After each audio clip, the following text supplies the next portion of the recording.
দেখলাম রসুন ভর্তা করতে, তাই আমি এটা ট্রাই করলাম। খুবই মজাদার ভর্তাটা। রসুনটা ভালোভাবে আমি ভেজে নিলাম, তারপর পেঁয়াজ আর মরিচ, শুকনা মরিচ দিয়ে ভালোভাবে ডলে নেব। যে যতটুকু ঝাল খায়, এটা ঝাল হলেই বেশি ভালো লাগে। এইভাবে করে রসুনের সাথে মিক্সড করে নিলাম, তারপরে তেল আর কালো জিরা দিলাম। খুবই সুন্দরভাবে এটা মিক্সড করে নেব, যেন খেতে খুবই স্বাদ লাগে। এটা কিন্তু জ্বরের মধ্যে খেতে খুবই ভাল লাগবে। জ্বরের মধ্যে কিন্তু সব খাবার খেতে ভালো লাগে না, একটু ঝাল ঝাল হলে অনেক ভাল লাগবে।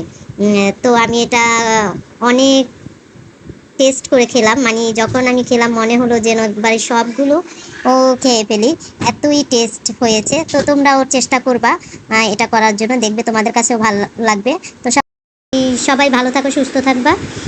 আর আমার চ্যানেলটি অবশ্যই সাবস্ক্রাইব করে দিবা। ভিডিওটি ভালো লাগলে অবশ্যই কমেন্ট বক্সে জানাবা। আর সবাই সবসময় পাশে থাকবা। আল্লাহ হাফেজ।